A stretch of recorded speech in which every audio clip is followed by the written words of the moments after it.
Alrighty. Can you guys hear me okay? Yeah. Good? Okay. All right, welcome everyone. I apologize for being a few minutes late. We have a special guest today that I wanted to make sure I said hello to. We have Echo here, which you'll get to know a little bit later in the meeting. But welcome, welcome. This is our second parent council meeting of the school year. We're super excited to be here with you today. My name is Shay Bailey. I am the parent council president. I have 3 children in the district, 2 at Canton High School and 1 at Workman. So again, super excited to be here with you all. I will take a moment and let our board introduce themselves. We do have a brand new board member, which I'm super excited about, our recording secretary, Miss Anna Elise. So I'll give her an opportunity to introduce herself as well, and then I will come back and walk us through our agenda today. Alrighty, I will start to my far right. Hi, my name is Sushma. I have 2 kids, one in middle school at Liberty Middle School and one in preschool at Isbister. We've been in the school district for 6 years now and we love it here. So thank you. My name is Megan. I am the membership coordinator. I have a 2nd grader at Farrand. Sure. Awesome, and I also want to announce that Megan will be our PTO liaison under her membership responsibilities here on the board. So if you do, if you're active on your PTO, or if you'd like to see more activity between parent council and PTO, definitely Megan is overseeing that this year, and we're super excited that she is taking on that additional responsibility. Good morning, my name is Annalise Carter. We've been in the district for 6 years now. We've got 1 freshman at Salem High School and then a middle schooler at Pioneer. Alrighty, awesome. So we also want to make sure we know who we have present. Megan will go ahead and take roll call. Allen Early Learning Academy. Has anybody heard from Allen? Bentley? Bird? And Dodson? Erickson? Farrand? Field? Gallimore? Hoban? Here. Halsing? Isbister? Miller? Smith? Tonda? Workman? Discovery Middle School? East Middle School? Liberty Middle School? Pioneer Middle School? West Middle School? Canton High School? Plymouth High School? Salem? Starkweather Academy? Virtual Academy K through 8? Virtual Academy High School. Alrighty, awesome. Thank you all. Alrighty, so we'll jump into our agenda for today. I am super excited. I can't tell you just how much I appreciate the approach that we have had towards our kids' safety and security here in Canton Plymouth schools. I have raved about it to parents within the district, outside of the district. When I knew that I would take on the role as parent council president, Frank and Kurt and everyone involved in our safety and security, they couldn't get enough of hearing from me, because any chance that I had to speak with them, I shared how much I wanted to bring some of this information to our parent community, because I think it's important that we know the steps and actions happening on the front and back end, as much as they can share, to ensure that our children feel confident, safe, and secure when they're in school on a daily basis. So without further ado, I will turn it over to our P-CCS security team. We have many members of the team present today, so I thank you all. We have our Assistant Superintendent of Student Services. We have members of our PSEP security. We also have the handler of my favorite pup, My favorite pup, Echo. And then we also have our Director of Security present as well. So I will let them come to the mic, introduce themselves in their own way, and take us through the presentation they prepared for us. Thank you. Thank you, Shay. For those of you who don't know me, I'm Kurt Tiskowitz. I'm the Assistant Superintendent for Student Services. Part of my department is our safety and security team, and I'm very, very honored to be able to serve with our security folks here. We have, over the last 7 or so years, we've really put an emphasis on safety and security by hiring a director of safety and security. We also have our security manager, and then recently we've added our K-9 handler.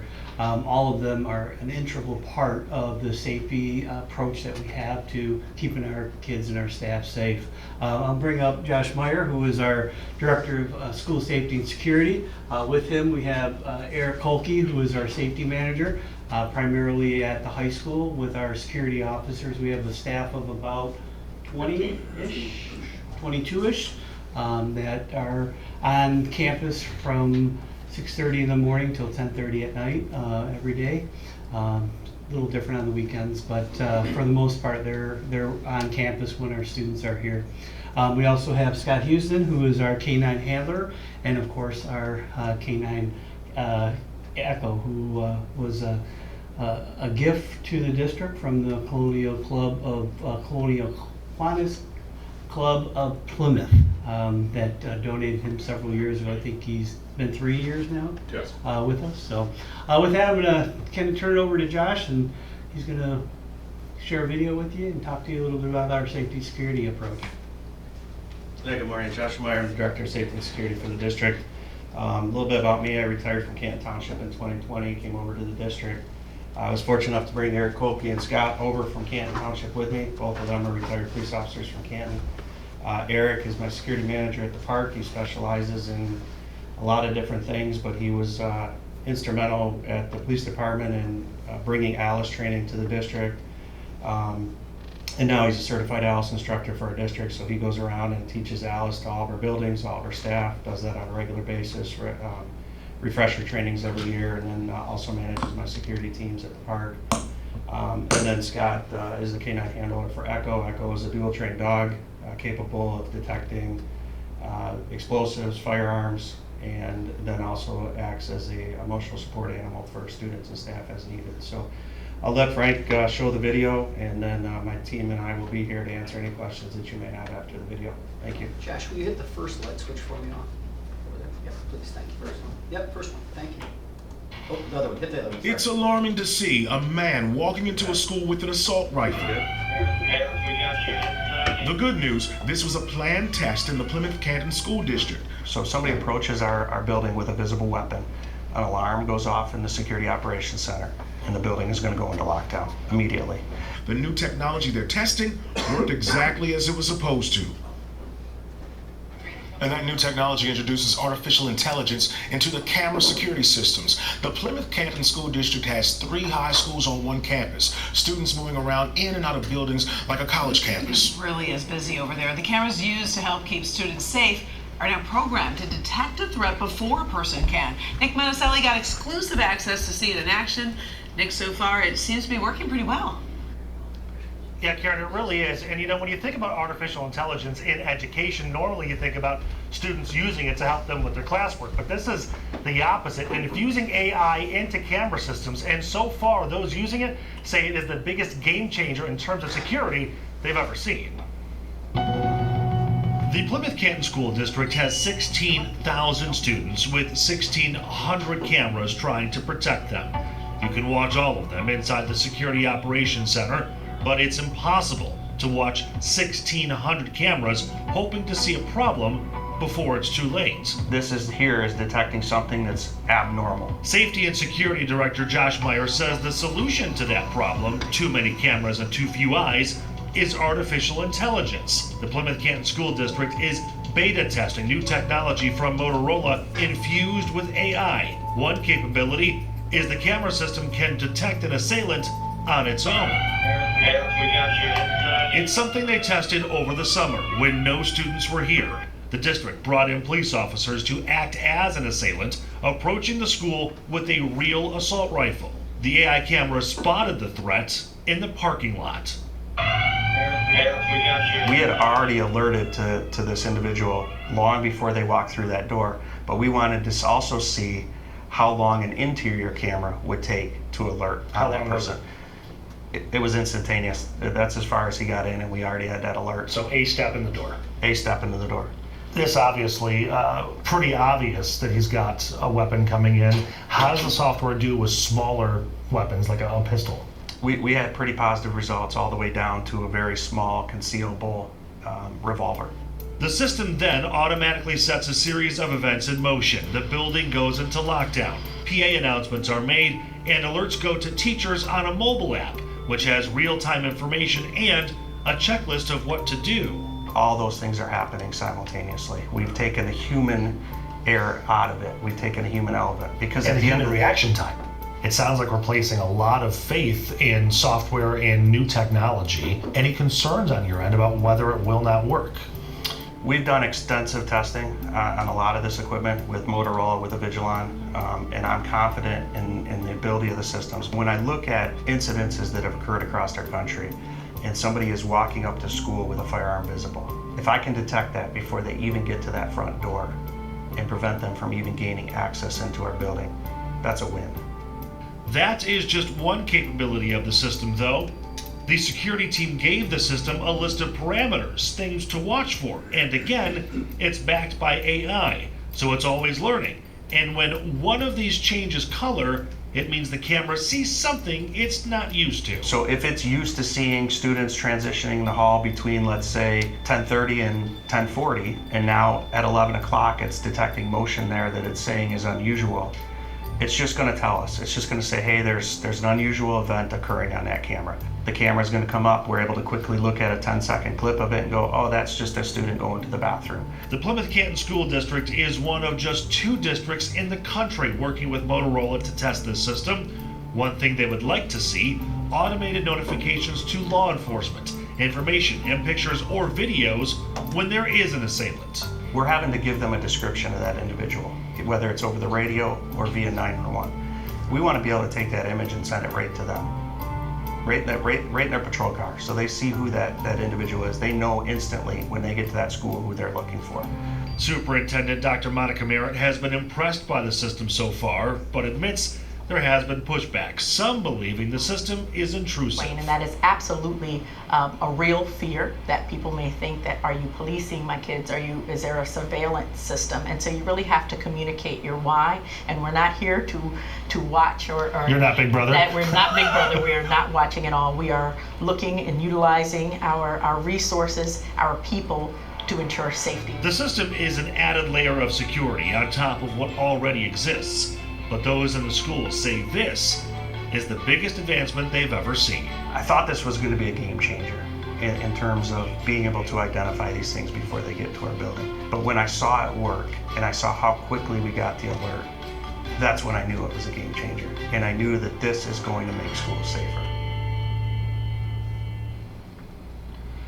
Now, obviously, there are a lot more conversations surrounding this about the funding, how it's paid for, mental health, the list continues.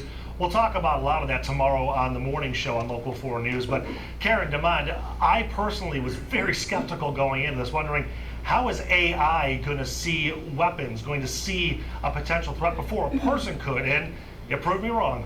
In terms of the technology, Nick, obviously someone was walking in, it was very clear it was a weapon, but obviously there's all different shapes and sizes of weapons and small weapons. Did they talk a little bit about that in terms of detection? Yeah, they did. They talked about how they tested using pretty small weapons like pistols or revolvers, and the system did a great job seeing that too.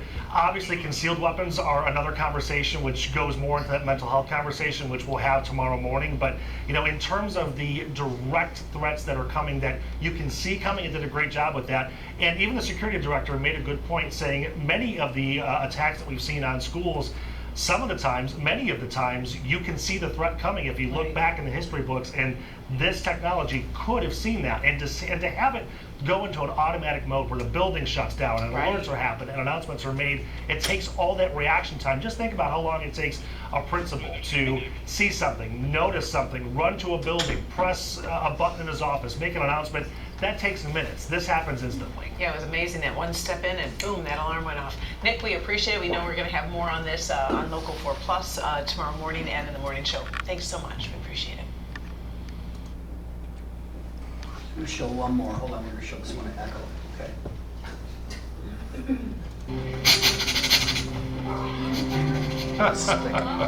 That's where the next layer of security comes in, named Echo. There you go. Good job. Who's a good boy? He's trained in firearms detection, sniffing for gunpowder or other elements connected to a weapon. The students don't even know sometimes that he's actually doing something to help them be safe. We keep it very Very casual. Exactly. Very, very casual, and an encounter might be just as much as a pet. A quick sniff, and he's on his way. Quick sniff. A quick sniff, and he's on his way. Another layer of security, Superintendent Dr. Monica Merritt says it's tied to mental health. One of the challenges that we've seen with school shootings, unfortunately, is that as of late, many of the assailants have been students in their own schools, which I'm sure is something that you are terrified of. And you look at the concealed weapon, and that's something that nobody can detect. What can we do about that? I think that we can't just talk about safety without talking about mental health as well. So they go hand in hand. So for us, when we think about our students, it's important to make sure that we are providing for all the supports that they need. And some of that support Did you do a good job? Oh, you did a good job. comes from Echo, who was also trained as a therapy dog. We've had students that have had a bad day. Get a call from a teacher and they'll say, can you bring Echo over? We're having a student in crisis. So I bring him over there, and it's so cool to watch him interact with the student.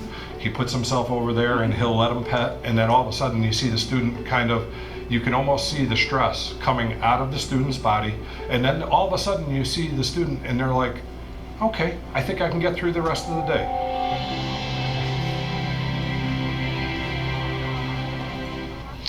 Of course, the challenge, in all of this is the cost. Now, the AI security system, that was actually part of a $1.9 million state grant, and officials are now trying to figure out the funding part of this and how other schools could get similar technology. There's much more on this on clickondetroit.com, that full story that Nick Monticelli did there in the Plymouth Canton schools with more on that AI technology, and also an interview he did to talk more about how more schools can add on more support.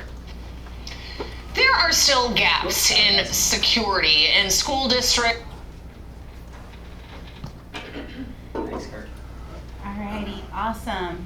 Do we have any questions from board members as well as parents in the audience, whether it be questions or comments?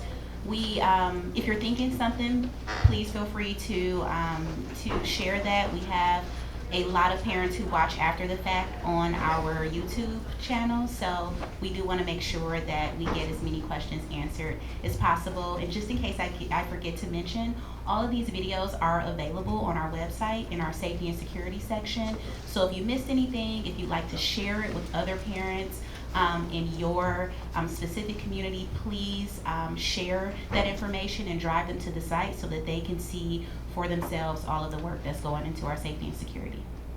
I was just gonna, Scott Houston, the K-9 handler through P-CCS.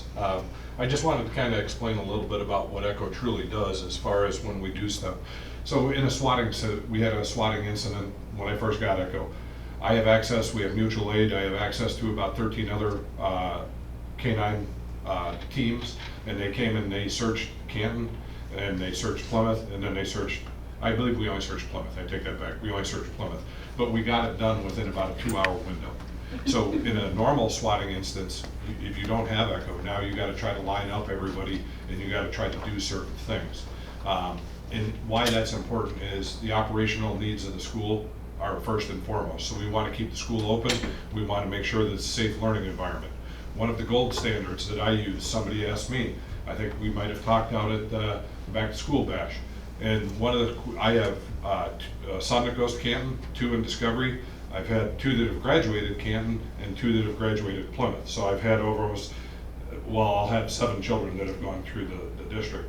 The reason it's important and why I say that is that what I would say is if you ask me, what is the gold standard? If he searches a room, what would be the gold standard? The gold standard for me would be I'd put my son in that classroom because he goes to Canton, and I would say that that room's good enough that I could put my son back in that classroom. So that's kind of what I do. The other thing that's really important to understand about the dog, and I talk about imprinting odor. So if anybody ever cut garlic, you peel it, you cut it, what do you still smell 2 hours later, even though you wash your hands? You smell garlic on your fingers.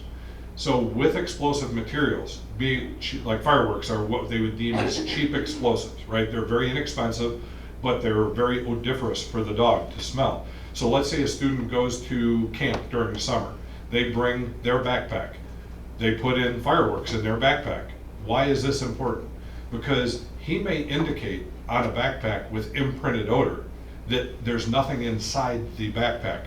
That is not a negative fine. That is still a positive fine. He did what he was supposed to do. He alerted on the presence of odor. That's all he does. So I always tell people I might have my own bias being I've had contact with that student 5 times. So they ask me, hey, you got to search, and we'll line up 5 different backpacks. I don't know which backpack may be the backpack that I'm searching. That would be a blind search, and that's what we do because I don't want to know whose backpack it is. But when I search it, I might have a prejudice and say I've had trouble with that student before. Echo doesn't.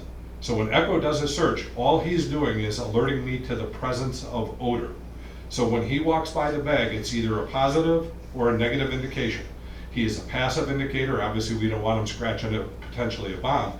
But my point to you is that he's a passive indicator, and all he will do is indicate on the presence of an odor. With that said, that's why I'm saying sometimes a backpack that could have been used to house something has imprinted odor on it, even though there's nothing found in the backpack at that time. So there are some things when people say, well, that's a false indication. It's really not a false indication. It's a correct indication. But then I have to do a lot of detective work and follow up to figure out why and how did that imprinted odor get in there. And that's the devil's in the details as far as us doing our detective work, trying to figure out, was it as simple as a kid taking fireworks to camp, or did the student actually have a firearm in the bag and part of that imprinted odor is in that bag? And that, so hopefully that gives you a pretty good understanding of he is very, very good at what he does. I mean, he is a work dog. He is through NAPIC, and he belongs every Tuesday. I do 8 hours of training. We do detection work, where we do different runs of detection with the various 7 different explosive odors. And that's my boss telling me I've gone too long. But the other part of it is that I want you to know he is a work dog. We do scenarios.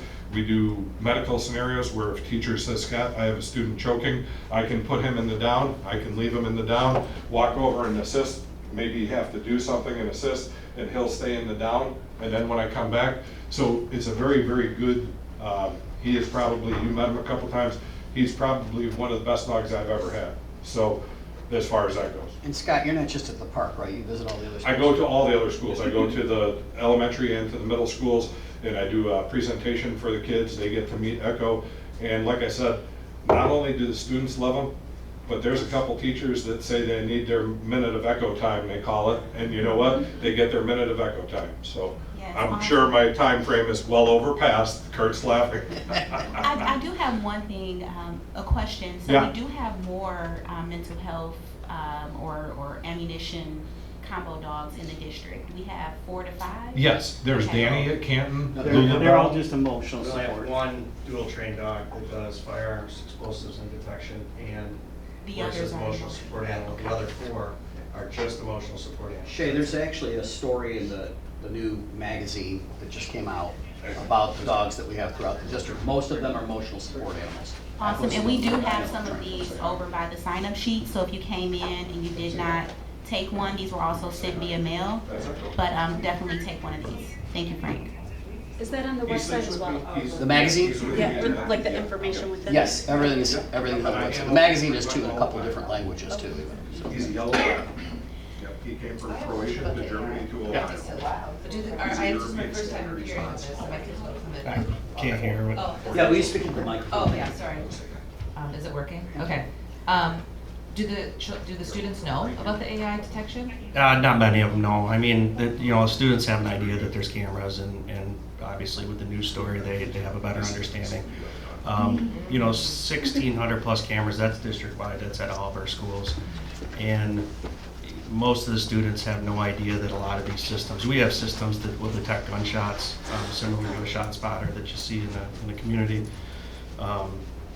We have sensors that will detect vape, the presence of THC, things of that nature, where we can't put cameras in bathrooms and things like that. Most of the students have no idea those things are in place, working behind the scenes, and we really try to keep it that way. Our focus is to make schools safe so that students can come and have a learning opportunity. We don't want them to be focused on what's happening and why it's happening. We want them to go focus on learning and enjoying school like we all got to do prior to all these things happening. I will say that, one of the questions I get asked a lot of times is, why don't we have metal detectors? Why all this? Why not put metal detectors in? And the reality is metal detectors are a great tool, but can you imagine putting 6,000 kids through a metal detector as they're trying to get into a school? It just simply doesn't work. Think of when you go to a sporting event and you go through a metal detector. You have to take your belt off. You have to take your backpack off. You have to put your cell phone, all those items in a bin.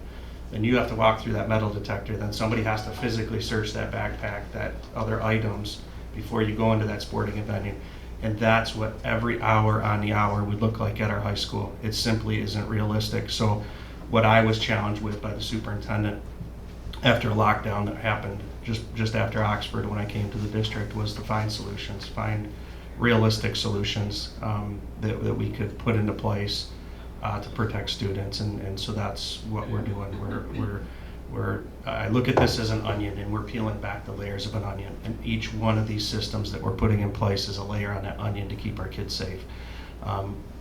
If I could put in metal detectors and all those things and have it work, quickly, we would certainly look at those options, but unfortunately they're manpower conducive, and the time that it takes for these students to transition through a metal detector, it just isn't feasible.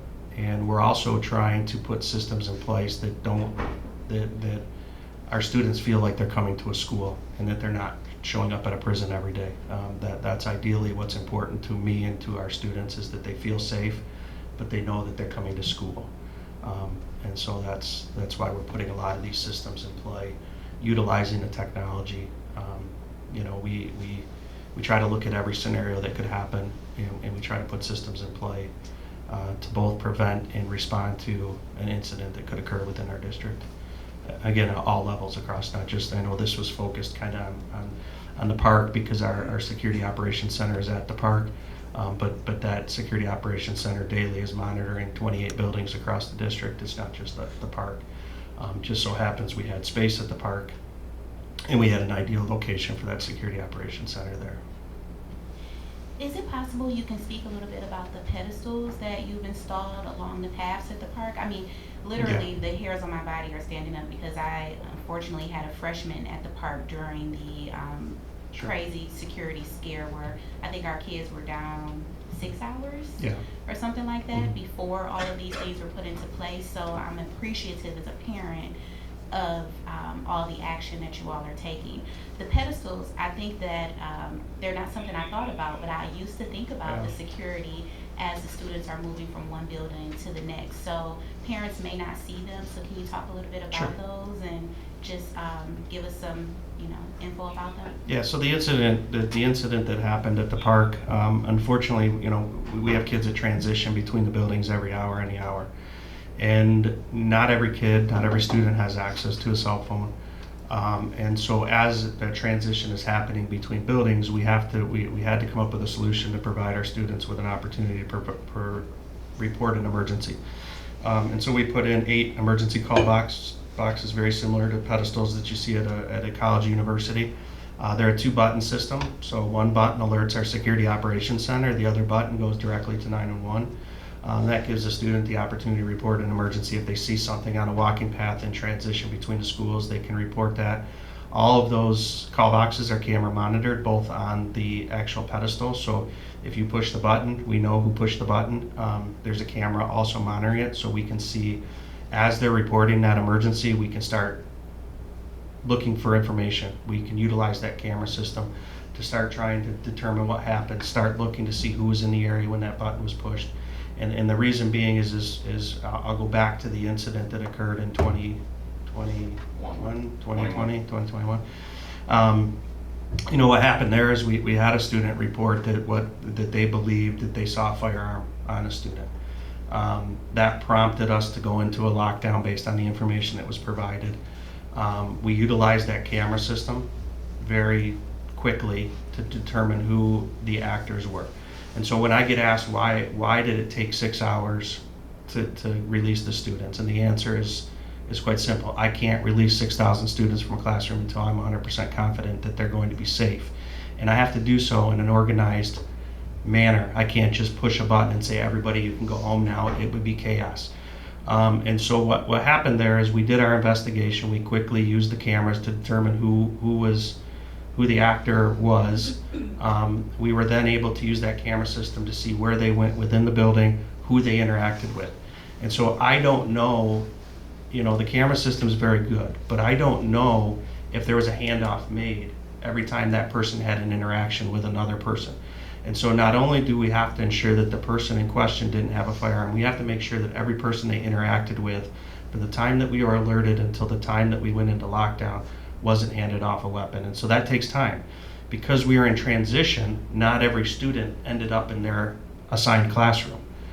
So it's not as simple as me going, hey, I know who the student is. I know they're in room 220 at Plymouth High School.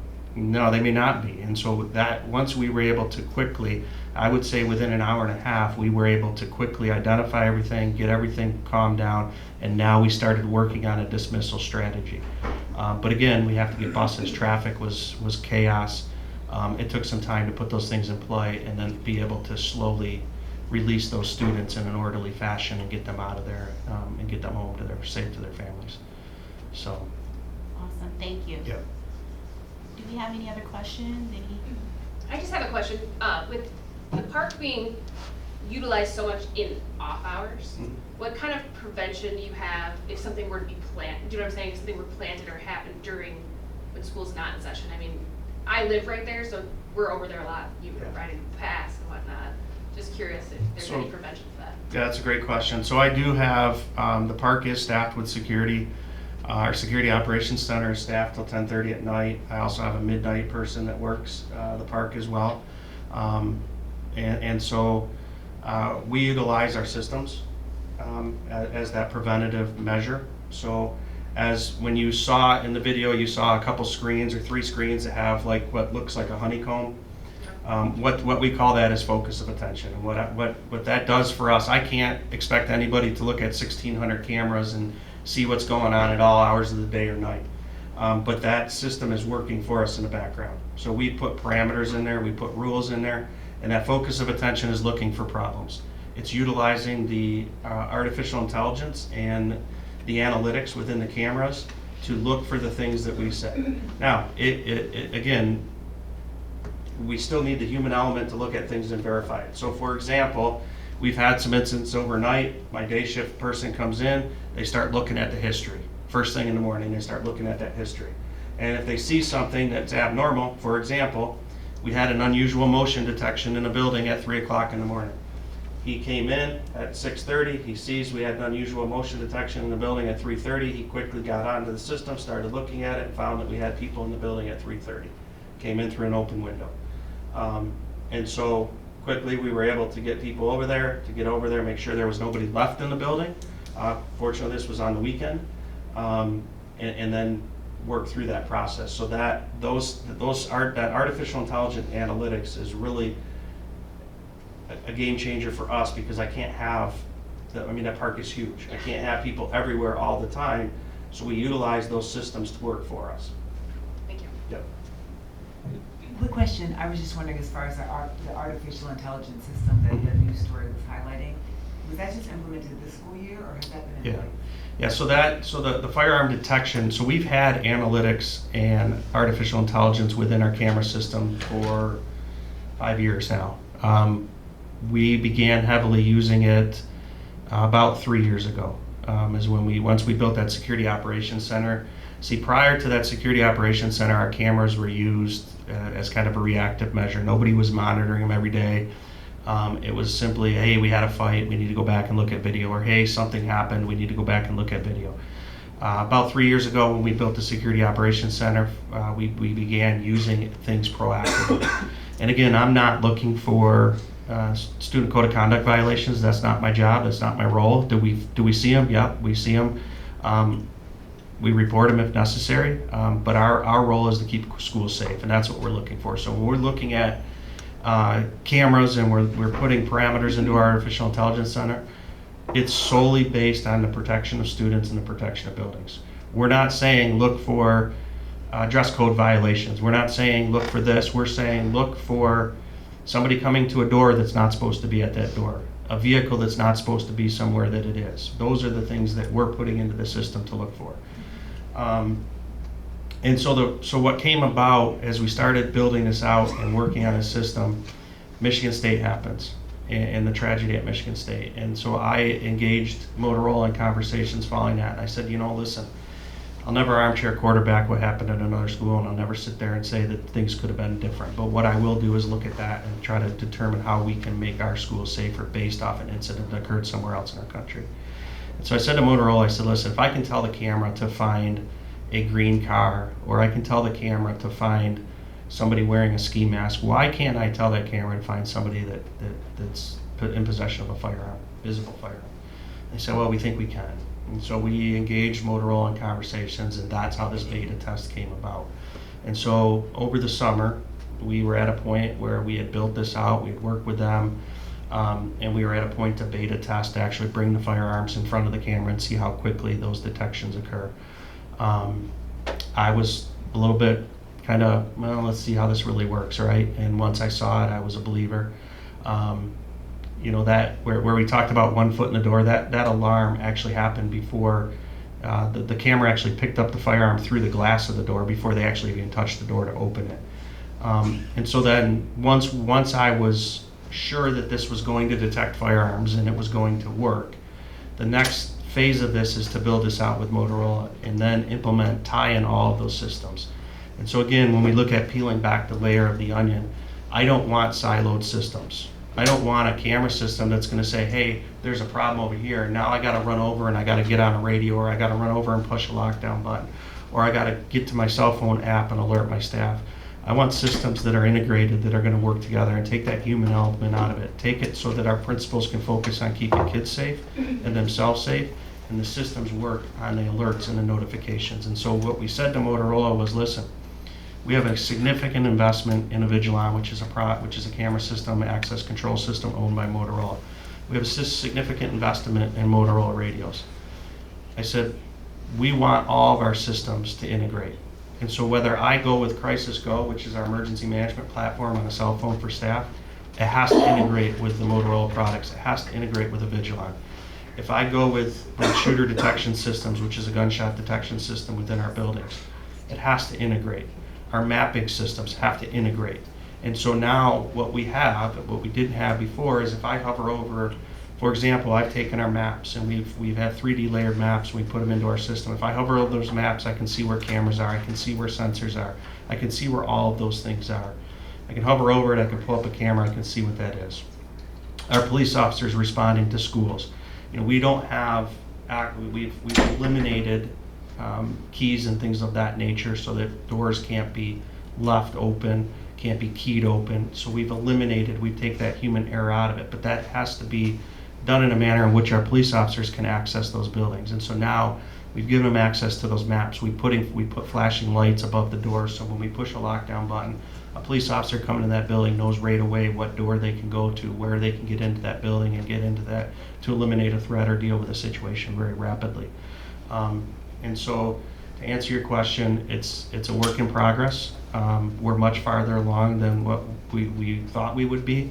The next phase of that is now to integrate a software, the decision-making piece of that software. And so what the decision-making piece of that software does is we still have to have that human look at it, right? Because there's times where, we tested the system.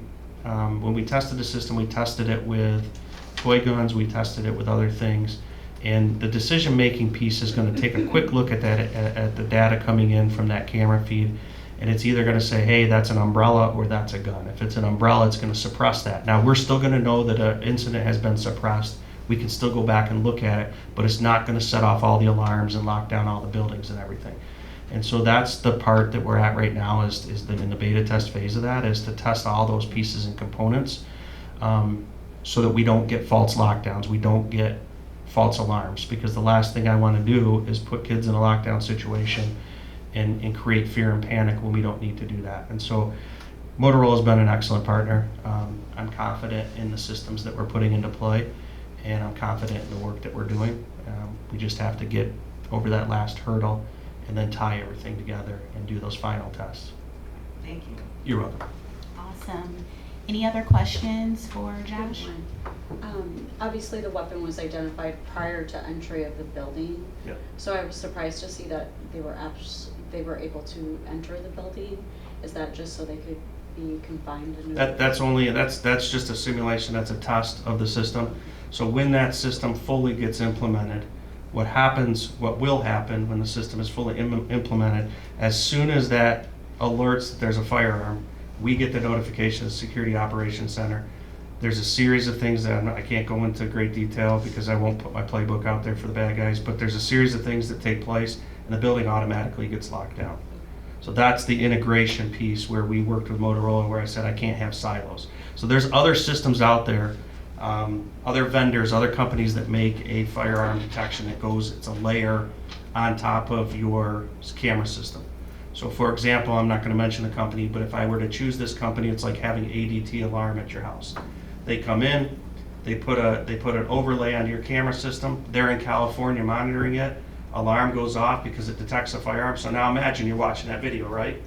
Person walks up, camera system detects a firearm. Company in California gets an alert. They then have to look up, oh, Plymouth Canton Schools, where is that? They look it up in the computer. They say, oh, that's the Canton Police Department. Here's my notification tree. They then have to start dialing phone numbers to make those notifications. Till I get that notification, I can't lock the building down. So you saw how fast the person walked, how quickly they walked into the building. That system's good in that it's going to tell us there was a firearm there, but it's likely not going to allow me the time to lock that building down. That's why we've partnered with Motorola to build out a system that would integrate with our access controls and other systems to lock those buildings down in the event that there's an emergency that occurs. Also, what do you say to parents that are against this? You know, I got a tough job. At the end of the day, my responsibility is to keep kids safe. And, you know, I have to put systems in play. I have to use my training, my knowledge, and my experience to keep kids safe. And so at the end of the day, I'm putting measures into play that are the least intrusive to keep our kids safe. I don't want to have a school shooting on ever again. Unfortunately, I can't change the world. I can't change the world that we live in. The only thing that I can do is change the small world that I'm operating in and do the very best that I can to put systems in play that are going to keep our kids safe so they can go home at the end of the day. And that's my goal, that's my job. And so I realize when I implement some things that I'm not always going to make everybody happy. But if I can walk away from this job knowing that I made a difference and knowing that kids were safe and they were able to go home to their parents at the end of a school day, then I've done my job. Yep. Thank you so much, Josh. We Sure. appreciate you being here. Again, all the work you're doing is very visible. I have a senior at the park who started freshman year during that incident. So I know in our household we feel it. So thank you very much. If there are any additional questions, I know many of you are available through the district from a communication standpoint. So thank you for that. We are going to move forward if there aren't any additional questions. All right, thank you all. Thank you. So there is another piece to the safety and security of our students, and that is the mental health piece. Hello, Liz. One of my other favorite people in the district. It's interestingly is because when you start your presentation, if you weren't already, can you tell us a little bit about how long your department has been in place? I don't think people realize that it's newer, and just all the work that you all have done to support our kids from a social and emotional standpoint, and not just our kids, our families. I think it's phenomenal. So thank you. I have you come in your own way. Both of you, Kathy, thank you for being here as well, and walk us through your presentation. Great. Well, first of all, thank you so much for having us here this morning. My name is Liz Vartanian Gibbs. I'm Assistant Superintendent for Student and Family Engagement, and here with me is Kathy Brodus. We work together. She's the Mental Health Manager Psychologist for the school district. And we are very excited to share with you some of the things we are doing in the Department of Student and Family Engagement.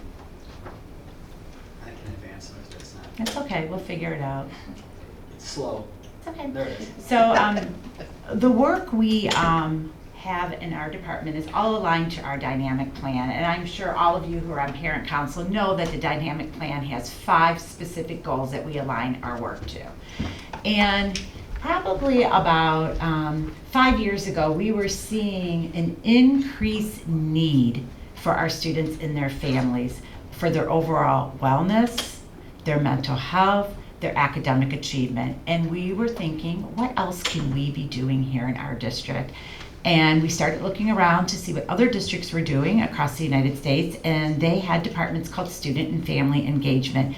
They had departments that provided layers of supports for students outside of what the building is already providing. And we worked together with our superintendent, Dr. Merritt, and we created this department called Student and Family Engagement. So we are 2.5 years into this department. Just wanted to give you that little bit of background. So the overview of the department is we are really focusing on the academic achievement, wellness, and overall mental health of our students and their families. In our department, we are a small department, but we do have the following members in our department. We have a nurse manager, Patrice Williams. We have a nurse specialist, Sierra Marshall, Kathy, and I. We have 2 teacher engagement specialists, Jennifer Beck and Eric Stamper, as well as 2 family liaisons, and that is Lillian Lucas Jones and Miles Merritt. We provide services, wraparound services. We have family academies, many of them every single month. I'm sure you've received our newsletter, which is filled with activities. We have healthcare teams in all of our buildings, and we have lots of mental health initiatives we are launching in our school district. We also support our schools by helping them with family engagement that takes place in the school. So you know that schools have so many things already going on. They might have a color run. They might have a end of the year ice cream social. We are helping for family engagement opportunities that are tied to academic achievement and the overall wellness of our students. We have many partners. We partner with organizations like the Salvation Army, the Kiwanis, the Rotary Club, the Penn Theater. We probably have over 200 partners in this district, and a lot of that work was done with Frank Rigerella. He has formed all these partnerships, and my department has continued to support the partnerships and grow more. Our partners help our students and they help our families, and I will explain more about that. Also, our department, we are responsible for the early childhood program in our district, which is in 8 locations, and I also support the Student Voice and Action Committee, which is a committee of the Board of Education. Okay, so what are wraparound services? Staff members in our department can refer a student for wraparound services, and they complete a Google form. It comes my way. I review all the information on this form, and I assign it to somebody in my department. And these are the kind of services we're providing our students.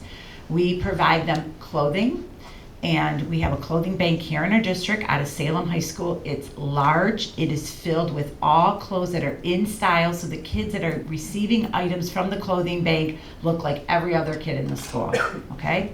They get brand new underwear, we have bras, we have brand new socks, we have winter coats, boots, everything you possibly could think of. We are clothing kids for all 4 seasons. When the family is referred to the clothing bank, we provide them enough clothing for the children for 2 full weeks. We have food pantry resources, so when we know that there is a need for a family that needs food, we might refer them to our Salvation Army, which is a local Salvation Army here in Plymouth, or we might refer them to one of our local food pantries. We have food pantries all over Plymouth and Canton that provide food for families weekly as well as for an entire month. If a family needs some tutoring support, we will provide them with the resources we know of within our community. We have tutoring at Plymouth Library and the Canton Library with our NHS students, plus there are free resources and paid tutoring within our district. Many families need just basic stuff like soap, shampoo. They might need toothpaste, toothbrush. So when we have a family that comes our way, we will fill it up with a whole toiletry bag of items and send it to the family.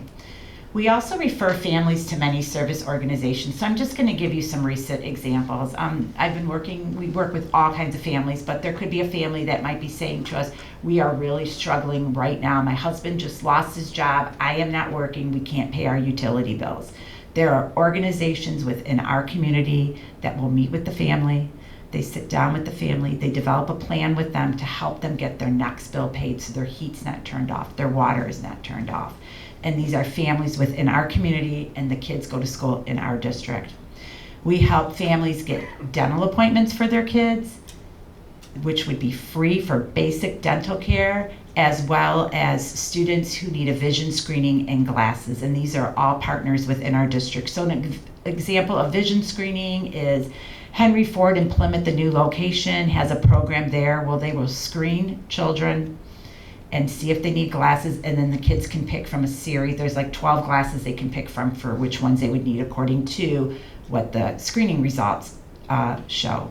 We also have so many mental health providers, which Kathy Grotus will talk about, hundreds of them, that we are able to help students get connected with when they need support with their mental health. Another big, huge part of our department is we have family academies. And what these are programs that we develop that will support the families, mom, dad, guardians, caregivers, whoever is wrapping their support around the children so they can help the kids academically, emotionally, and socially. We have them during the day and in the evening. We have them on Zoom. We have them in person. The ones I wrote down right here are just the ones coming up in November and December. In fact, all of you have probably already received our November newsletter, and if you looked inside of that, you would see so many of these are available and you can sign up for them. So we just had Supporting Families with MyStar and Canvas. We had hundreds of parents attend that to learn more about MyStar and Canvas and how they can support especially their middle school students because it's brand new for them. We are having a book study starting in January. It's the book Good Inside. Some of you might already know that book, but it's really working with your children, knowing that even when they're in having the most difficult time at home and maybe throwing something or maybe saying no to you, they really are good inside, and we can figure out ways we can work with them and help them. We're having one on emotional regulation, homework 101, growth mindset. As you can see, we cover everything we can. We ask parents what they need, and we plan these family academies and these sessions for them. So now Kathy is going to talk all about the mental health and wellness piece of our department. Thank you for inviting us today. I'm so excited to talk about this because we've been doing a lot of work. And like Liz said, we need to meet the students' basic needs, their physical health and their mental health before they can access the curriculum and do well in school. And so that's the sole part of our department. Ulion Student Life Advisory is a program, a mental health program we have in place that we partner with Ulions. Every student in our district, regardless of their insurance, can receive 5 therapy sessions for free on any given issue that they have. And then they will also help to coordinate care if they need to go further in support. And that is available by virtual or in person, and it takes 1 phone call, and it's almost immediate or within a 48-hour time frame that they can get help. We're doing suicide prevention training, and we continue to do this. I'm on the Suicide Prevention Coalition, and we just did a training in September, and we'll be doing another one come this winter. we had the Arrive Alive tour. I think this should be for every student when they're learning to drive. We brought them to the high school, and they put on a pair of goggles, and it simulates them texting or drinking and driving or multitasking and driving, and showing them that what the reaction time would be, that there is no reaction time if you look up from your text and you're trying to stop to prevent an accident. So that was really great. I wish we could implement that more everywhere for our high school students. We did grief support. We have grief support. So we partner with New Hope Center for Grief. And they come in during a crisis, but they also come in and help us provide one-on-one grief support for our students. And we also do grief support groups within the different schools that need that. But they're always available, and anytime anybody can reach out to our department or the school and say they need that support, and we can provide that. Priority Health Grant, I'm really excited about this because we just got awarded this grant to have another emotional support dog come and support our students that have emotional regulation difficulties, de-escalating, and just emotional support for our students. So I was excited to get that grant. This program, Self-Care and Prevention, we just implemented this. So we started a pilot in May, and we had our students come in. It is to teach our students, it's an alternative to suspension, but also students can elect to be in this program. But it is teaching our students about the drugs, alcohol, truth about vaping, what's out there that can harm them. And, you know, because kids think, oh, I can do that, that's okay, I'm just trying it once. But we want to educate them so that they know that this is what it does to your body. And we know evidence-based research shows if you intervene now at that age, we can prevent kids that are getting addicted to drugs and alcohol. We can educate them. So we do this program. It's every 6 weeks, a quarter for the school year. And we bring in people from Face Addiction Now, GrowthWorks, Recovery in Action, Livonia Save Our Youth, all support, and Fentanyl Fathers, all support this program with us. Be Nice program. On the Suicide Prevention Coalition, we've been doing a lot of research to see what other mental health support could we put into the schools that's mental health awareness and suicide prevention. So we received a grant from GrowthWorks to look further into implementing this program into our schools. Hopefully K-12 is my goal, but to look at how we can implement this program into our schools and if it would be the one that would fit our district. So I pointed there or there? This way. Okay. Move slow. Okay. There you go, sorry.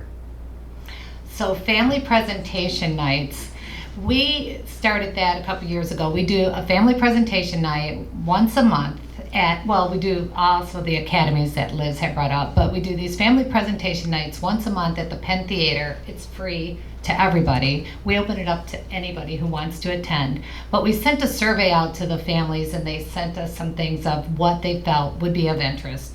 So just this last month, gosh, it's November, in October we had healthy relationships, how to set boundaries, healthy dating for our high school students.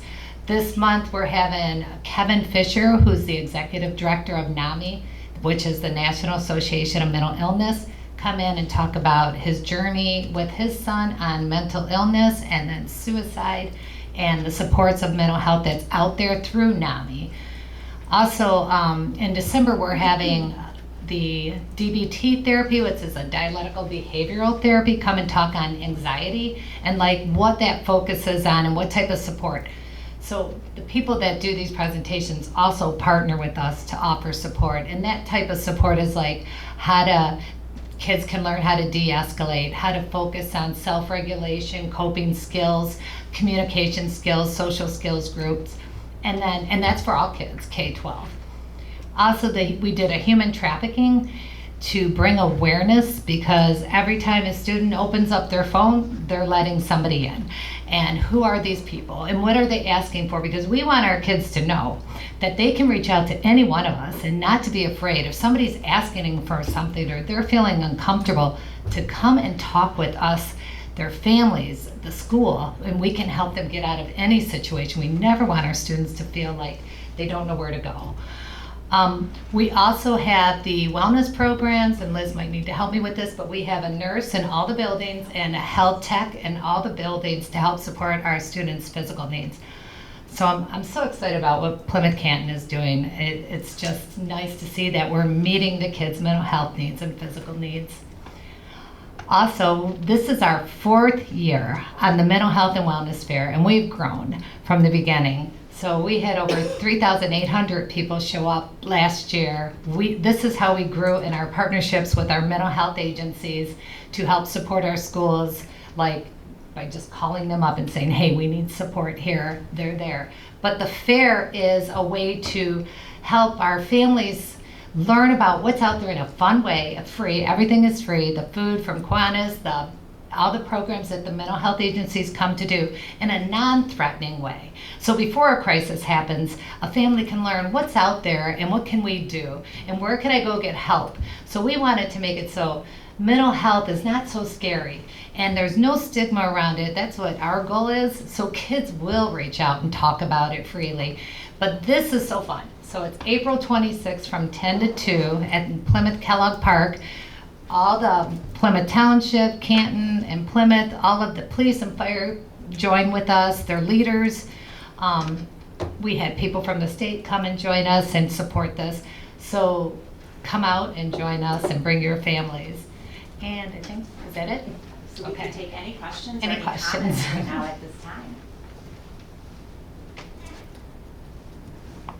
I don't have a question, I just have an acknowledgement. So I train community schools nationally as a consultant, and I just want to appreciate, as a smaller district, using a centralized model for family and community engagement that can sort of take the burden off of individual schools is a really wise way to do it, and I'm impressed.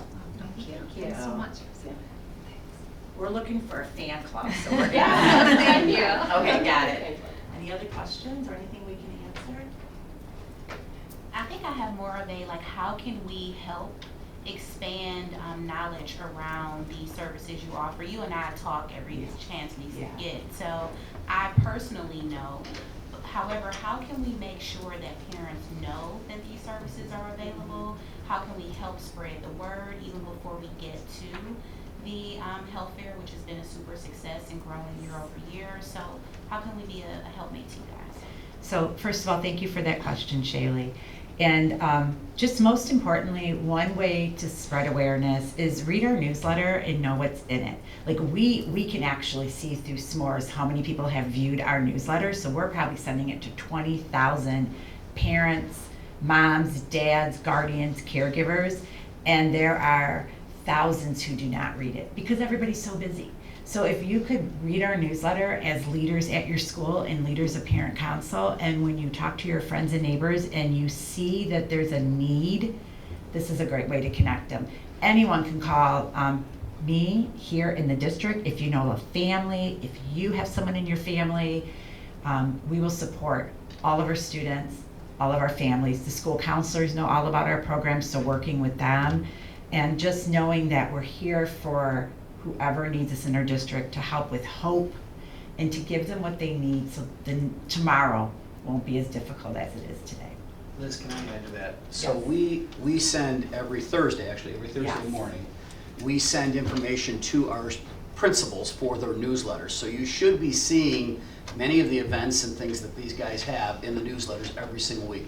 Always up on the website. We know everyone's busy. We know not everyone sees the same messaging, so we try to duplicate everywhere we can so that we have as many people seeing it as possible. Thank you, sorry to interrupt. I do want to share that sometimes people are thinking about just the academic achievement of students, but it's the whole picture. It's socially, mentally, physically, and academically, and we want to be part of that whole entire circle of what students need to be successful here in our district. We're on the special ed side. Okay, so my question is there anything that you have done in the past or in the pipeline to really focus on kids with an IEP or kids with 504s? So our Parents and children, I should Yeah, say. absolutely, great question. So we're here for all students, every single student in our district. That's the first thing I want to share. Also, the healthcare teams in our building are part of all the 504 plans that have to do with a medical issue, which is very different than maybe an academic issue. We attend all meetings we're invited to. If a parent needs, so an example of a meeting we might attend is we have a family who's been referred to us, and the parent needs someone to sit with them through the IEP to just help them with sometimes the language that takes place during an IEP. And everybody around the table is there to support the parent, but the parent has one person with them who is from the school district who's also by their side to help them through the IEP process. Kathy attends endless amounts of multi-tier support meetings as well as IEPs as part of the team there supporting the students. Yeah, absolutely. You can reach out at any time. Yeah, and if you have an idea or something that you're thinking, wow, I wish, because I believe if it's still in place, the special education department also has a parent group. And I'm not sure, okay, so we're gonna have to get that in place. But anyways, that group also knows what their needs are, and we are more than willing to organize family academies if there's a very specific need within that department. Yeah. If there is a parent group in the special ed department, I'd love to be a part of that, but So- I haven't heard anything of it. Yeah, we have a new special education person, I don't know what her title is. Stephanie. Is she I know her name, but Yeah. she's executive director. I'm Director. trying. So maybe we can bring her to a meeting so that you guys can meet her, and I know, give her an opportunity to get things up and running, because she's barely new to us. So, yep. Absolutely. I have a question. Yes. As far as like the process goes, if, let's say your student needs, they have mental health issues, and let's say they need some kind of therapy, how does that work? Like, do you have therapists on staff, or is that something you recommend outside of the school? So we have the Lions program that we can, do you have any flyers? We have the number that a parent can reach out to and call, and they will immediately set up either virtual or therapy, whatever the student needs. They'll connect them with somebody through Lions that will help them. They have a local, actually, business right here, a mental health agency in Plymouth and Canton that they can help. If they need more, our department will help also guide them and walk them through that. I will do that. So if they needed more help, they'll start with Lions and they'll help coordinate care to see what else is out there. But if there's more that they need, you absolutely can reach out to me at any time. And I can help coordinate that as well, because we do partner with so many mental health agencies, and some kids need some different types of therapy, and we can offer that. Awesome. Thank you, Kathy. Are there any additional questions? I have a question, Dr. Bartanian. I'm a Hoban parent, and I the do. Hoban Hornets. I know. So proud to see you there. I do receive your newsletter monthly, and I've signed up for so many different communications throughout the district. Does your newsletter automatically go to everyone, all parents, caregivers, guardians that have an email in MyStar? Correct. Okay, just wanted to make sure. Yes, it does. It Okay. goes to every single person. Okay. Yes. Yeah, thank you. Great question. And they have the event in April, but do they do anything like on a quarterly basis at each school, like one day a month or something? I mean, we have popcorn day at the elementary level, but is there like one day a month, whether it's Monday through Friday, that they say, this is mental health day, let's learn about mental health, we bring in books, we show YouTube videos, something like that? Is that? So within all of our schools, we have social emotional learning going on within the classroom. Everything from a classroom meeting where kids are sitting down talking about their day. They could be solving a problem from recess. And also that goes on all K-12. So every day our kids are involved in activities that are helping them become stronger socially and emotionally.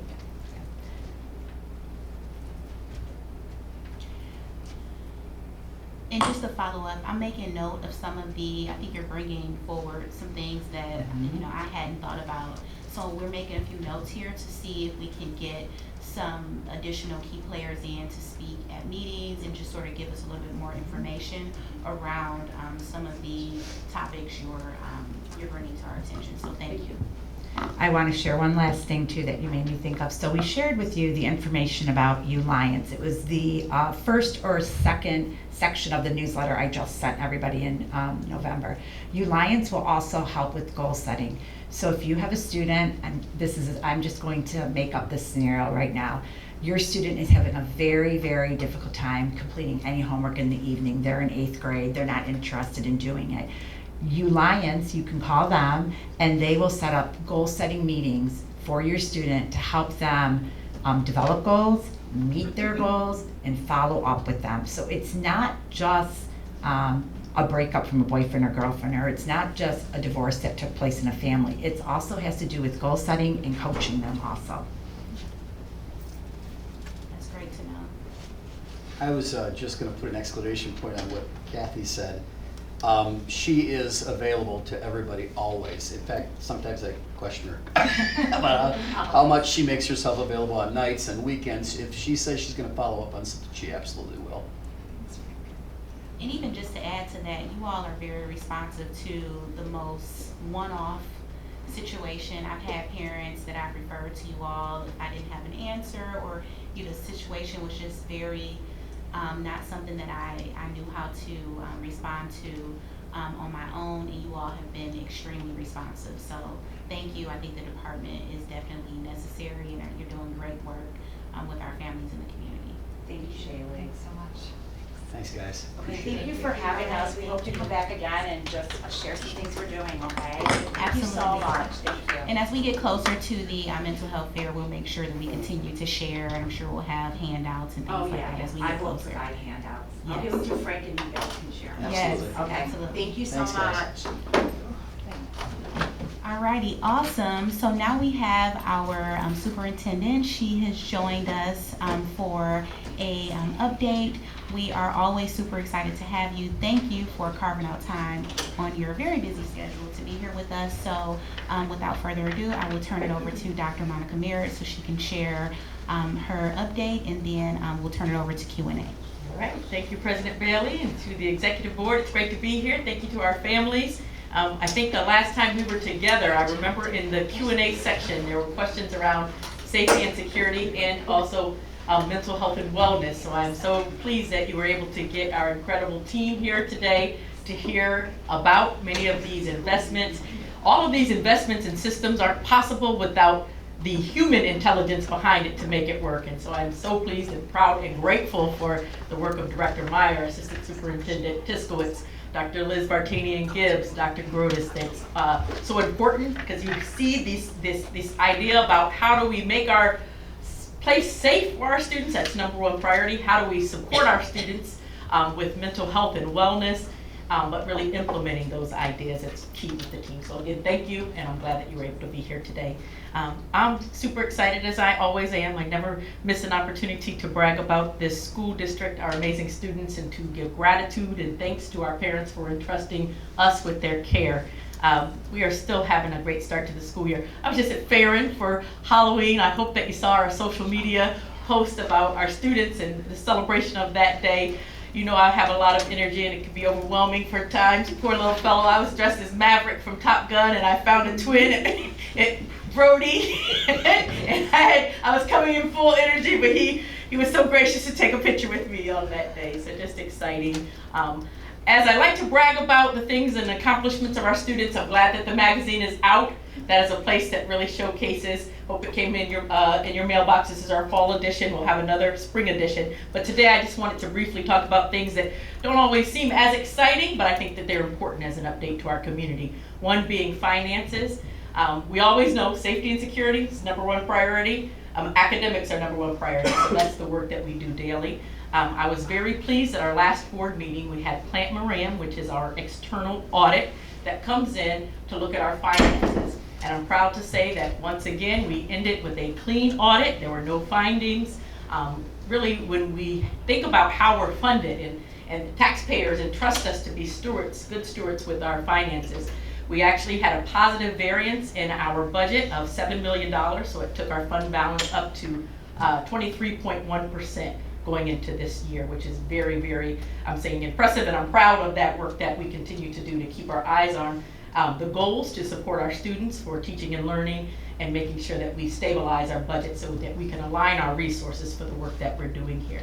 In addition to that, we had some good news on Tuesday in terms of the Wayne County enhancement millage. I talked about that during my last superintendent's report and the importance of that as a county. So that is a millage that only goes to people in the county. So that's every school, public school, charter school in the county. We each get the same per pupil foundation, and that allows us in our general fund to continue to sustain and support the programs that we have. So we came out early in 2024 for a millage that was expiring in 2028. I explained the why before. So now this gives us that ability. This will go on for 6 years beyond 2028. So if you really think about 10 years of financial planning, that coupled with our operating millage we did earlier this year, and our strong fund balance, it really sets us up to continue to fulfill on our promises of giving every student what they need, and really working oftentimes to individualize that approach for our students as we move forward. So just thankful for that. And I think you probably heard, I missed that report, but I was talking last time about the safety and security grant from the state. So we were successful in $1.9 million from a state for the 31 AA. Unfortunately, that's one time, but we'll take it. And probably what you heard, it's really about now fine-tuning the investments that we made and sustaining those, and really growing partnerships moving forward so that we can continue to prioritize safety for our students so that they can do the job that we need them to do, which is learning and having fun while in school. I will end today when I think about what is on the horizon for us and what I hear from families all the time. And as I said before, I don't disagree. We talk about our facilities, and I was bragging last time about the investments in our bond and the projects, and they're still happening, and we will invite parent council for a ribbon cutting. Probably going to do it in April because we have a lot of facilities and we want that opportunity for community to put eyes on what's happening in our buildings. But I often hear also, and I agree, about the current condition still of many of our facilities, and so our eye is on that. I am proud that we finally have the internal team in terms of our third party. We moved over to a new party for Clean, ABM. They're fully staffed and really working on meeting that quality of clean in the building. We've made some great gains. The outside of the building still need work. As I hear from parents, which I always love to do, I also say bring your solutions with me. If we look at working within your buildings, we talk about those powerful partnerships, taking your PTO groups back and maybe helping working hand in hand with us and adopting that as, hey, we're going to fix the apron of the building and we help to fund, and we just need all hands when I say it takes a village. So just know that that is a priority. We agree, and we will continue to work together, as I say, to help our facilities reflect the incredible learning that is taking place inside. So with that, I think those are kind of just the updates I wanted to provide today, but I really like to open this time up for questions that anyone may have. And I can't believe it's already November. Alrighty, any questions at all from the audience? I'll go ahead. First, I want to say I appreciate you commenting on the facilities. Yes. I am a Tonda parent, so we are still to come on the bond. This year it has been extremely frustrating at the condition of the outside of the building. I know our principal has been working, and we appreciate all he's doing. We have an amazing garden committee that is working with the landscaping, but there are gaps in the sidewalk. Kids are falling. We run a running program during lunch called Trackers, and we have to navigate around, these giant holes. So I know we aren't even close to our bond starting. What's kind of the projection for buildings in those situations where bond's still far out, also don't want to invest in redoing a bunch of stuff prior to that? Yes, no, it's a great question, and I had the ability to meet with some of our principals about that, and we talked about prioritizing safety. So I think that there was a hole in the fence that they were dealing with, and something that was boarded up, and so being able to work to say, let's prioritize and be able to carve out those projects and get a team over there to address those, and then look at things that might be longer term as a part of where you are in the bond. But again, when we have an issue that could be for safety, then go through our system, and our system is designed such that you could put a work order in and get response. And if that response isn't happening because of the plethora of work orders that are in, we still need to be able to advance and support our building principals with the things that are safety items so that we can address those. Okay, thank you. And then another concern for us, I don't know if you're aware, we had a crossing guard hit by a car. Yes, yes, yes. And so our principal has been encouraging us. Warren is just out of control, especially at the beginning of the school year when Joy was closed, everyone was rerouting through Warren. The crossing guard is fine, just she walked away, she is okay. But with what kind of outreach are we having with Canton Township? I know the principal they've been there, we have Officer Evans in the building often, the kids adore her. And I have seen a few unmarked police cars, but is there kind of a focus right now on really watching those busy intersections? I mean, Warren, we only get down to 30 because of the speed limit that's already there. Yeah, so that is a great question, and we've been having that discussion, and we set up meetings. We have quarterly meetings with our township supervisors and the mayor to really talk or address some of the things that are of concern for both of us, and that is on our agenda to talk about at this upcoming meeting, to look not just at the crossing guards themselves, but how can we work together on some of these congested areas. We're seeing that, and I think I would say it increased after COVID in terms of parents that were not putting students on the bus and taking them to school, but we really haven't decreased. Prior to COVID, we had about 10,000 students that were riding the bus. That went down to 6,000. We're up to about 8,000, so we also have a lot more cars in the parking lots, and so situations could happen. So that is on the topic to say how can we take a look at this and what types of resources could we partner with further to increase the safety in those spaces. Thank you, yeah, because I know with Tonda, most of us are walkers or drivers because we're within that mile. So we have a very high, I think we only have 2 or 3 buses that service the entire building just because we're not high bus. So. When you have a neighborhood school, Tonda, Farron, you have a lot more because of just and because of Warren being such a main road now, I mean, I have a 5th grader, when he was in kindergarten, it was not half this busy walking across Warren. Now it's quite concerning, so I appreciate that you're taking a look at it. You know, I do want to add to that, and I think we talked about this maybe last year, but if you all are having that meeting, I will throw this intersection out again. It is the intersection at Cherry Hill and Denton. So I've seen that, gosh, when we first got to Canton, that whole area was probably like nothing, right? So it's just crazy how much it's grown, and we've contributed since we moved back into that area. However, not only am I concerned for our crossing guard almost on a daily basis, I'm concerned for, there are some parents who live in those, we like to call them the colorful townhomes that cross not at the corner, but there's a significant amount of parents and kids who cross in the middle of the street almost. So I don't know if there's a thought to even put the walking, what do you call it, where it's on the crosswalk just on the ground, so that there's that awareness that you can have walkers, like if the township is even aware that this is happening, because it only happens, at the beginning of the day and at the end of the day, so it's not an issue throughout.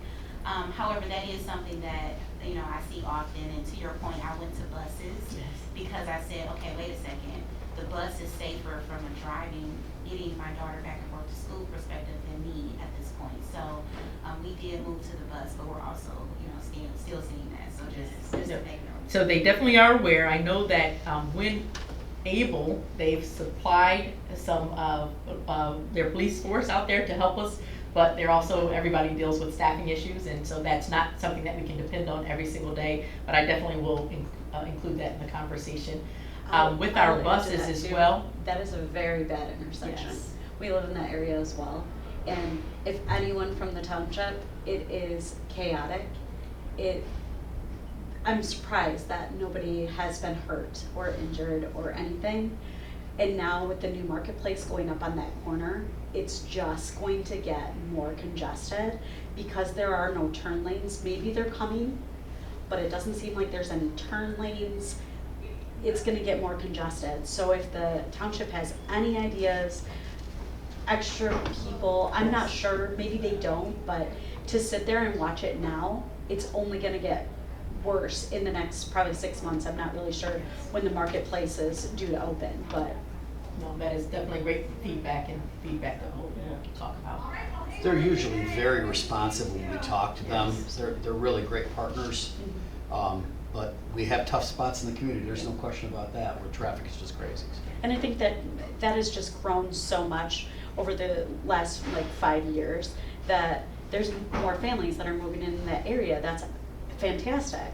But I don't think even the stoplights and that, they're not timed correctly, and people turning in to pick up their kids. It just gets really congested. There's a lot of blind spots, let's put it that way. Yeah, I'll add to the traffic lights, just so you guys, there maybe is timing for 1 to 2 vehicles. So I think it creates some frustration too. It doesn't add to a calming driving experience, which, you know, the parents have their own piece of it as well, but 1 to 2 cars max. There is one other, as far as like the aesthetics, the outsides of our buildings. Is there any way we can have a stronger partnership with the township? So I look at the energy that's put into, you know, various landscaping and just all the amazing things. You know, even coming off the expressway at 4 and 275, there's always like this, you know, really welcoming landscaping experience, especially if there's a holiday involved. Is there any way that can transition to some of our buildings, specifically the park? I think the schools are a huge draw for families moving to the Canton Plymouth area, so I just wonder if there can be a stronger partnership, or if that's even allowed for them to help maintain some of our outward landscape. Yes, I love how you're thinking, and those are, I'll say, creative conversations and partnerships that we are exploring with first conversations within our own team. So as we know, what we can't do is be, I'll say, disrespectful to our current employees when that is considered their work. But we struggle, I'll say, for example, in our maintenance department, I believe we have 14 positions and currently only have 11 that are open across the district, right? So working with them to say, by no means are we looking to replace you or outsource you, but could we work in partnership to get us to a standard, and then you can help to maintain it going forward. So we're in this together. So having those conversations right now, we hadn't extended to the point of the townships, but that's good. When we think about solutions, these are good ideas that we can include. So just know that that is a priority for us to say, how can we tackle this together and support the team that we have to get them to a place that they can continue to maintain moving forward. And I know that we have a lot of work to do, and they take a lot of hits, and they're working all the time, every day. And so trying to when I say hits, it's just because, you know, people say, hey, do the work orders, they're not doing the work, but there's a lot of work to be done. And so how can we really partner to help support that work a little greater, to get us to that place that when you go through the community, you're proud to say, from a curb appeal, that my students go to school in that school or in this district. And my suggestion there too is probably even the PTOs of each school, even partnering with the maintenance crew. Yes. Like, we don't want something that's just overwhelming and too much maintenance, right? We understand that even at our own residence. Yes. So just having the PTO have people in place. I mean, we've had yard cleanup or landscape cleanup, fall cleanup, spring cleanup, stuff like that, but also kind of working with the maintenance people. And it's not all on you. Yes. We're not trying to take away from your position and your worth to the school, but kind of taking accountability on our side too. I Getting love the that. parents I love that. and students right. for sure involved.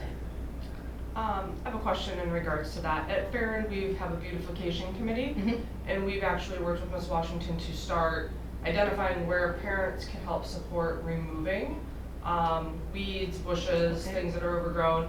She's also put in work orders to have dead trees removed, dead bushes. And I guess my concern is at what point we went in and started to do all kinds of work and are removing things, but at what point can we say, hey, we've done this now, and we turn that back over and say, we've cleaned this up, this is good? Or is that going to be something that said, well, you've done the work, now you need to maintain the work? I guess I question that because the PTO at one point at Farron had donated Gaga ball pits. We all know the Gaga ball pits, kids love them. The tiles have all been removed, so it's bare dirt. Schools come back to the PTO and said, well, you need to now provide new tiles. You donated them, they're your responsibility to maintain. They are our responsibility, I guess, to maintain now because we've donated them. So would that apply to landscaping too, if we come through and start to clean it up, clean it out, plant some, very basic you know, perennials, things like that, does that then fall on the PTOs to maintain? Or is that something that we can say, hey, we've done the cleanup work, we've done the landscaping, we've paid for all of that? Is this something that the school district can maintain? How does that work? So I think that's a great question that I can't say exactly what that answer would be today. Okay. When you use the example of the supplemental, like Gaga pits, we would say, if we as a district say that this is what every school has, this is the minimum amount that every school has, and then we have PTOs that support different areas, and we would say, yes, you continue to maintain that. It feels different for me for the aesthetics of the building outside, so I would say what we haven't established yet is what is that standard, what should that look like? So I think we would need to get there with that same idea, but if there's something that's really, in particular to Farron, that you really love these perennials or annuals that, let's say, and we would say as a district, we've put this amount of trees or this amount, but that's something that we would say, okay, you can continue to add that and then support that going forward. It feels like that would be a model, but we have not defined that yet. Okay, is that something that's going to be defined? Because I Yes. know many of the schools are in a similar place where PTOs have invested money into the landscaping and have paid for that, which is great. You know, we're fundraising to put a rain garden in front of the building and some very simple, low maintenance things. But at that point, like, when will that be established so that people know, like, hey, we're gonna put this effort and this money and the fundraising funds from parents into it, but what does that look like on the other side of that? You know, are we gonna do this work for nothing? When will those kind of guidelines be established? Or when And will so, that be? as I said, we're just having the conversation with our own employees right now to say this is the vision of this, not to replace any work that you're doing, but really trying to get you to a place in partnership that we can continue moving forward. And so I would say that is a priority, and we'll define what that looks like, and still, by all means, want to work and have support from our PTOs in addition to what we're able to sustain as a district. Yeah, that's a great question. Can I add to that? So another recommendation, we just recently had a rain garden, we partnered with Plymouth Pollinators at Tonga, and so we've had stage one of we have a very amazing garden beautification person, Jordan. She would probably be petrified if someone touched her landscaping. But a simple thing for us is the majority of our budget for our garden beautification committee is mulch. It's just getting mulch in. That takes a bulk of especially with prices the way they are. So looking into some way if the district could help supplement that, I think we're lucky in the fact that we have a Jordan who's very active in the pollinators and Friends of the Rouge, and we have the MSU butterfly garden. I think she likes to keep the things she had, like she's been very conscientious of are they local habitat plant, you know, she's very conscious of what's in our gardens.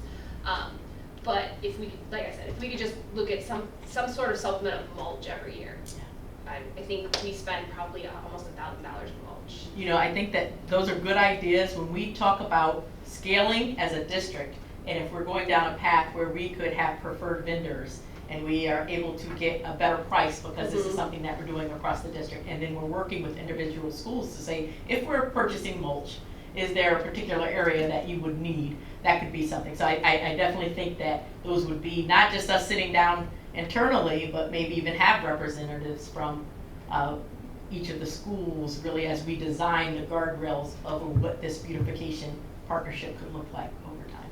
So that's good. And just to see, like, the principals would probably know, and their maintenance team would probably know, what are the top 3 things that we need on a yearly basis, on an every year basis. I just think, like, talking more and getting their input. You know, mulch is a big thing. Okay, what's the next thing?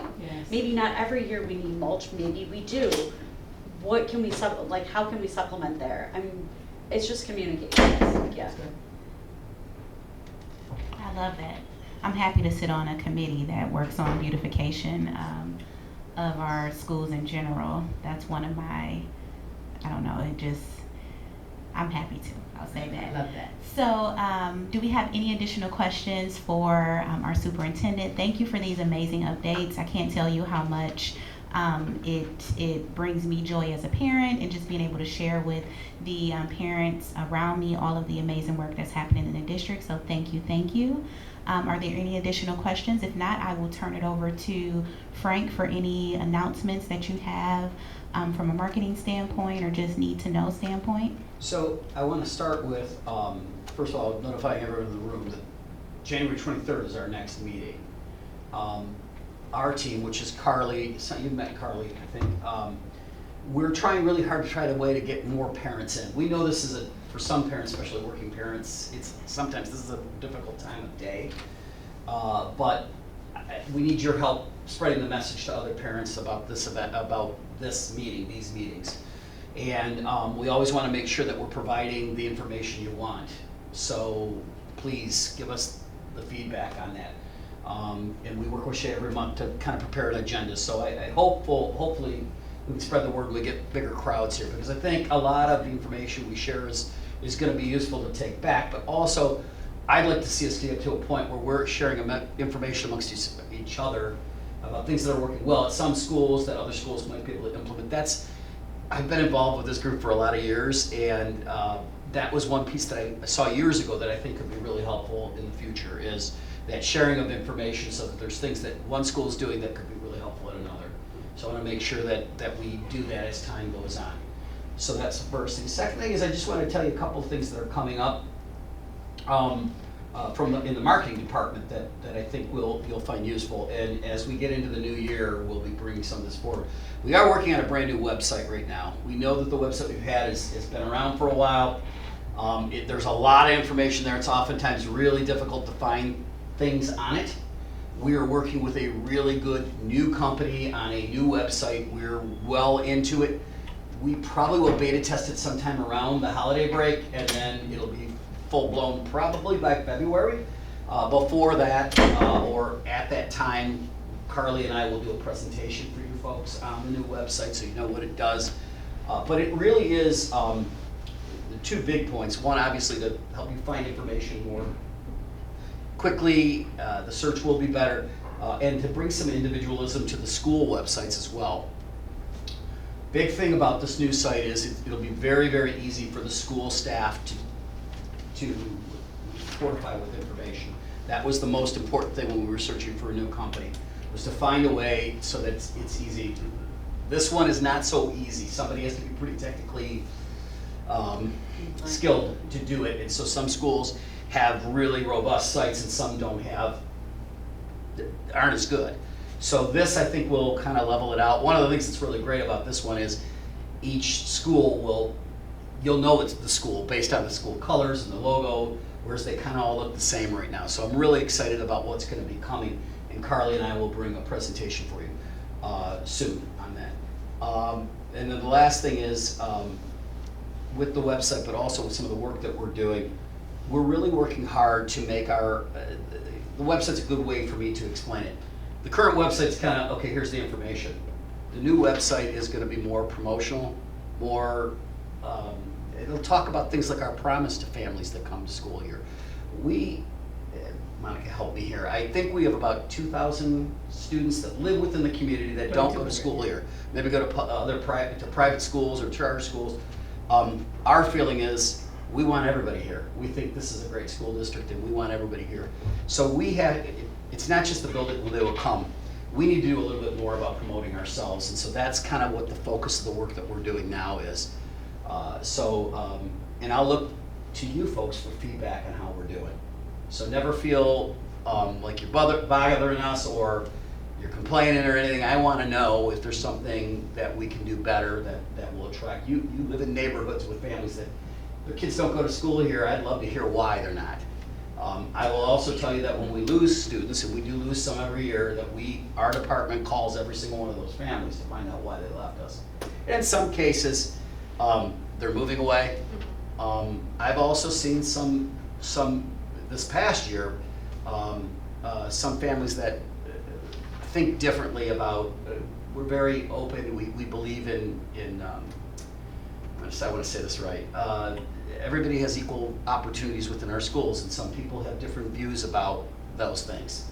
And so they're taking their kids to other places because they don't they have very specific views about certain things, politically or religiously. So we want to make sure that everybody understands who we are, what we stand for, and what our promise is to our families about how we operate as a school district.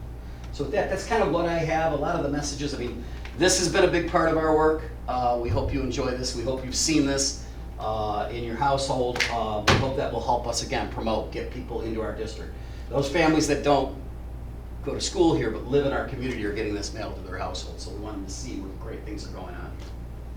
Yeah, another piece that just came out of this meeting, I believe, is where parents say, as large as we are, I don't always know the opportunities that are available to my kids, and I go to school here. And so finding ways that we can also promote K-12, what opportunities we have so families know, and pathways that we have for kids. So, and Frank, I have a question. So, one, is there a Zoom session for parent council for this meeting? We show the video as online. So it's online, but is there a Zoom link that goes out? No, there is not. There is not. Is that possible? Because even if the parents are working from home or they're at an appointment or whatnot, they could Zoom in. We do that for parent council meetings. I think that's a great idea. Secondly, love that the websites are getting revamped. It is not user friendly, to say the least. We're aware of that. Yes. And my input on the website itself for each school, the staff directory, they are not up to date at all. It's frustrating, I think, as a parent. New members come in, old members are still on there, we're reaching out. That should be updated very soon. Okay. You don't need to know all the reasons how it gets done, but I'm working with a department that's responsible for that. That's not by an individual school. That's done district-wide, and there's a department that's responsible for that, and I've been on them a bit to get it done, but it's a giant undertaking. So, but we should be almost there, but I will double check on it, so thank you. But the Zoom link, I really think, it's a good idea. If anyone else has a Zoom link for their PTO, Let me look if you into how we can don't, do that. there's people that, and I guess the only thing with the Zoom link that we would have to monitor is people are able to do comments or ask questions through the Zoom link, so there could be one person maybe of the group that monitors if any questions come through. And absolutely, we have 2 secretary positions, so we can definitely monitor questions in the Zoom setting in this meeting. So that would be awesome. Yep. Great. I have a question for Dr. Merritt. So is there any way to make the purchasing department, make it easier for PTOs to receive checks for restaurants? Because I ran into some issues at Liberty. We don't have our own 501c3 as a PTO. And so we're just trying to get lunches for their staff conferences. Well, there was just such a disconnect between me understanding how it works. So I got the purchase order, we sent it over to the purchasing department, and then they needed a W-9 from the restaurants. Well, these restaurants are they're not corporate. They're just these small businesses that we're trying to support, and they just were just I don't have time for this. Because they sent it and then it didn't work, and then I had to cancel one of them, and it was just so frustrating because I just did it in a month in advance. And so I just trying to get the teachers their lunches so they're happy, you know what I mean? So, so anyways, I was just wondering if there was an easier way for those small businesses to get them the check, and what proof I can show that we're just getting the staff their lunches, and because I'm worried, I'm honestly really worried for May. What we're gonna do for that week, because we do have money in the PTO account. I just can't access it as a part of the PTO. So if there is anything that can be done. I will definitely take it back and ask the question. I know that they are redoing their purchasing policies and processes. They rolled out something for November 4th as a start for the buildings, but I don't have the answer to the PTO connect in that, so I will follow up on that. is that something they have to do each time, or is it a one and done? No, it's so as far as I understand for vendors, I think you do have to keep redoing it every year or something like that, yeah. But it's just the issue of they just are so small and tiny, and they're so busy, you know what I mean? And they're giving us deals, that's the thing too. It's I'll give you this 10 free sandwiches.